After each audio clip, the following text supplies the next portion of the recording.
Gee, Brain, what do you want to do today? The same thing we do every day, Pinky. Endure Elmyra, then try to take over the world. The situation's changed for Pinky and the Brain. Hey everybody, Sol here. I have only one rule here. If it's animated, I'll comment on it. And due to pressure from the higher-ups, there's gonna be some changes on the show. Oh, I know you guys like the show the way that it was, but hey, can't exactly argue with the people who toss their pennies my way. So, for starters, I'm not allowed to be bleach blonde anymore. Second, every 2 minutes I have to stop what I'm doing and go do a freestyle dance to an electronic song.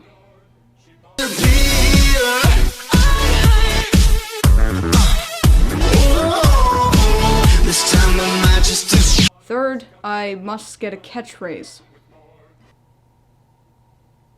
Beetlebooch. And lastly, oh, that's right, I need to add a new character to the show. Yeah, I mean, I already have myself, and Theta, and the Alpha, and Omega, and Carl, and Bennett, and Magical Multicolored Moose, and a Mischievous Moogle, and my 3 cats, and Horst, but that's apparently not enough.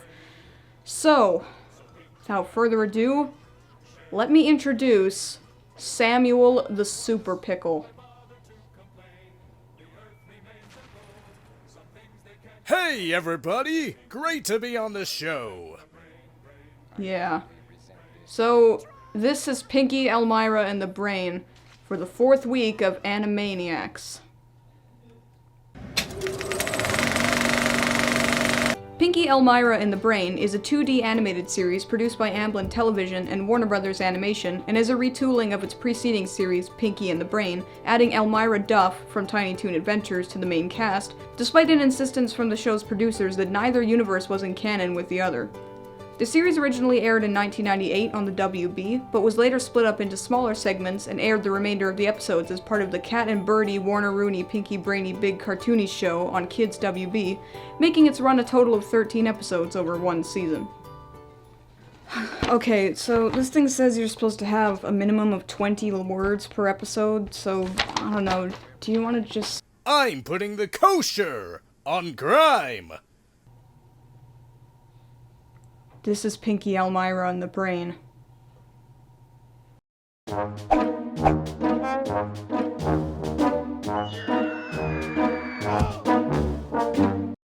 Okay, so, fresh off their interesting, funny, and charming adventures trying to conquer the Earth in their own spin-off that was fine in concept and proficient in execution, Pinky and the Brain have now been domesticated. As in, after Acme Labs was destroyed, the 2 mice began being doggedly pursued by a mystery man. While hiding out in a pet shop inside a turtle, they're accidentally purchased by this screeching fuckwit of a little girl known as Elmyra. Now Pinky and the Brain share house and home with Elmyra, enduring her torturous personality and even more torturous grip while still plotting to take over the world whenever they have a spare minute.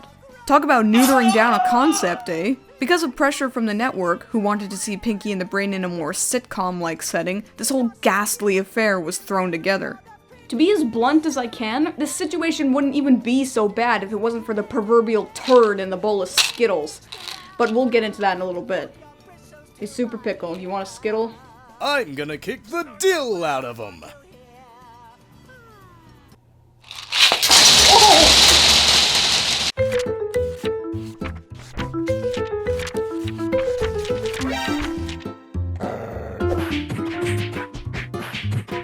So because I've already gone into detail about Pinky and the Brain as characters in my previous review, I'm not gonna do that here, since, well, it mostly doesn't apply anyway, and I'm Gherkin!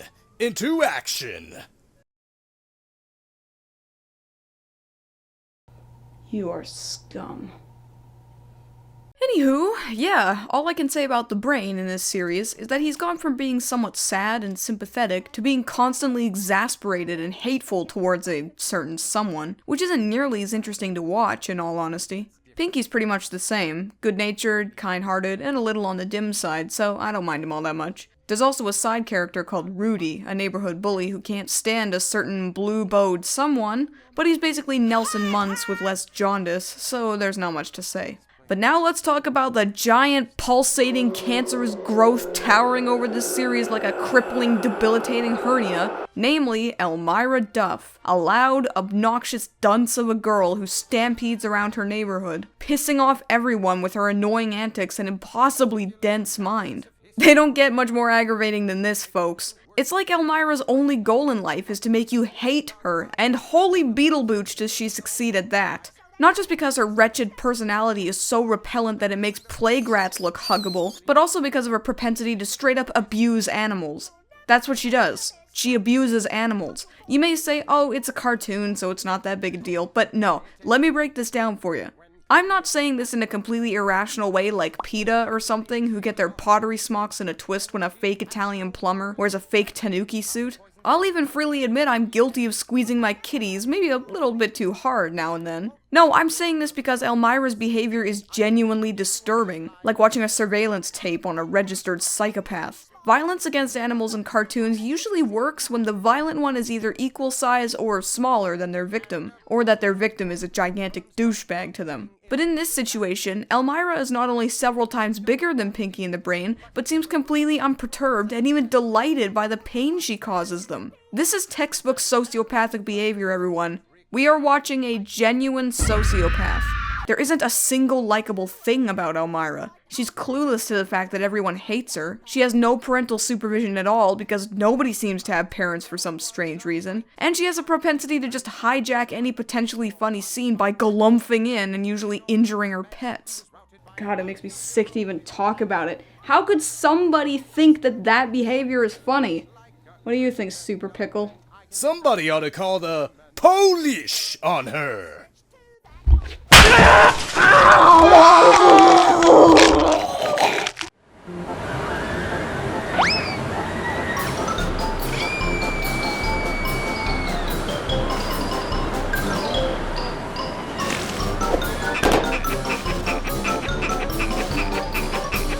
Now that unpleasantness is currently on the ground being devoured by sewer rats, I can finally get back to the review and talk about what makes this series good. Hopefully they're not pickle flavored. So out of all the things I've reviewed in this Ani-May-Niacs month, this one has to be the least funny, right? Well, yes, that goes without saying, but that doesn't mean this series isn't completely without humor. In fact, due to its insufferable situation, the Brain's sarcastic wit and indisputable loathing of Elmyra actually has some real comedic value. I found myself laughing far more at this series than I would have initially expected, and that came as a welcome surprise. Most of the humor is centered around how much Elmyra sucks and how everyone hates her, but it also has an unrelated, subversive wit to it that isn't really present in any of the other shows I've reviewed thus far. It kinda reminds me of Sonic Boom in that regard, if Sonic Boom was actually funny. To make myself sound like a complete festering snob, I'll say that I enjoy how the humor is more deconstructive than the original show, and is targeted at an extremely worthy victim. I also sorta like how, because of Elmyra's legendary stupidity, the Brain seems to value Pinky's company a little bit more than in the previous series. Oh, he's still abusive at times and says mean things to him, but there is a notable shift in their relationship, such as how Brain actually answers Pinky's non-sequitur questions instead of just insulting him. It shows the creators at least tried to do something different and fun in light of the circumstances, and I do applaud that to a certain extent. Anyway, let's move on now and... Shit, right. I forgot.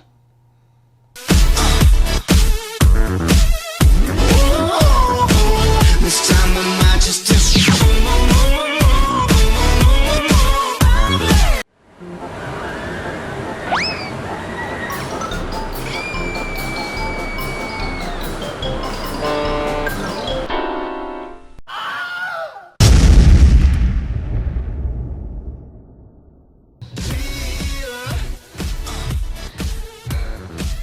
Can I stop now? Okay, so to begin rolling this giant ball of shit uphill, let me ask you a simple question. What's the worst thing you can do with your cartoon? Be obnoxious? No. Be hateful and mean-spirited? No. Be a lazy, cheap cash grab meant to appeal only to the lowest common denominator?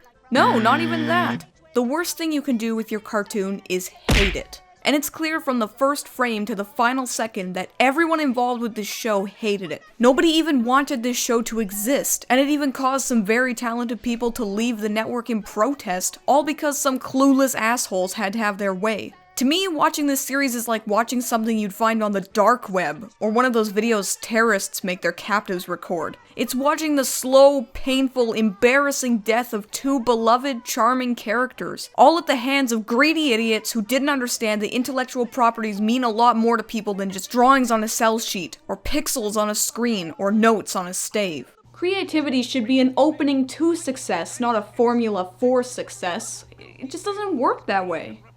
In the truest, most honest sense I can put it, this show is pure stagnation. It represents the absolute worst attitude somebody can take towards their own creation, and that just makes me revile it. I hate this cartoon with every fiber of my being, but not because of a general lack of quality, an insulting or pandering motif, a cheap mindset, or anything that would normally make the fiery bile slosh in my stomach. I hate it just because of the fact that it exists, and that it ruins a perfectly serviceable character dynamic by injecting a needless, irritating virus into it. But when you take a step back from the controversy and the inherent insulting nature of its own existence, this series is just completely bland. Sure, like I said, it has spatterings of genuine comedy here and there, but the fact remains that this situation is the most stock, boring, and unimaginative situation possible for a cartoon. I know it was probably intentional to make it so boring nobody would want to even watch it, but it still makes me sad that all the dark style from its parent series has been drained in favor of this completely dull, insipid color scheme and backgrounds.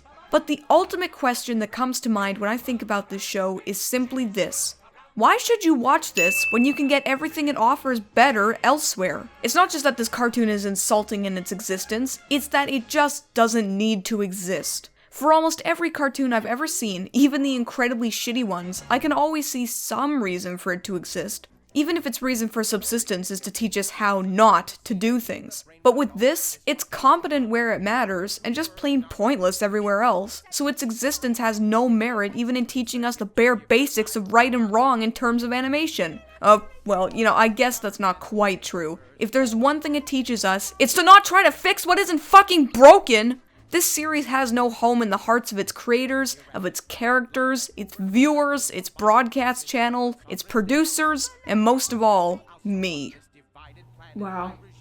I've never seen a cartoon bother me so much for all the wrong reasons. So yeah, obviously I don't have a favorite and least favorite episode here. I don't even want to talk about this series anymore. It just makes me sad. Pinky Elmyra in the brain is like a lost little puppy standing out in the rain that nobody wants to let into their house because it's cobbled together from other parts of other dogs, making it into some sort of monstrosity. Well, admittedly, it does have its moments, and while it's not the worst thing I've ever seen, it's definitely one of the most pathetic. I give Pinky Elmyra in the brain.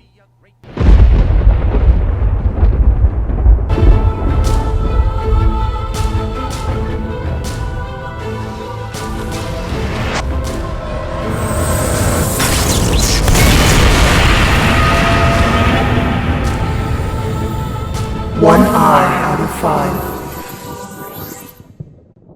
So, Pinky Elmyra and the Brain. Is it watchable? Well, I would say that it is. The animation is competent enough where it counts, and the style is fine. It's just so bland it'll put you right to sleep. Is it enjoyable? Well, other than the occasional chuckle, I would say no in any way, shape, or form. Is it memorable? Can't say that it is. No, it's a completely forgettable mess that exists only because of committee hands. Committee hands that were soulless and didn't give two shits about respect for this IP, for these characters, for this situation, for these people. It's a lack of respect, and that's something I just can't condone. Definitely lacks the heart and soul that all the other shows and movie possess in this Ani-May-Niacs month. And you don't have to worry about that coming from me ever again. No soulless corporation's gonna take me down. I am never kowtowing to mandates again. I'm free. I am free. I want to be free. I want to be free. Free. Free. Free. Free. Freakazoid.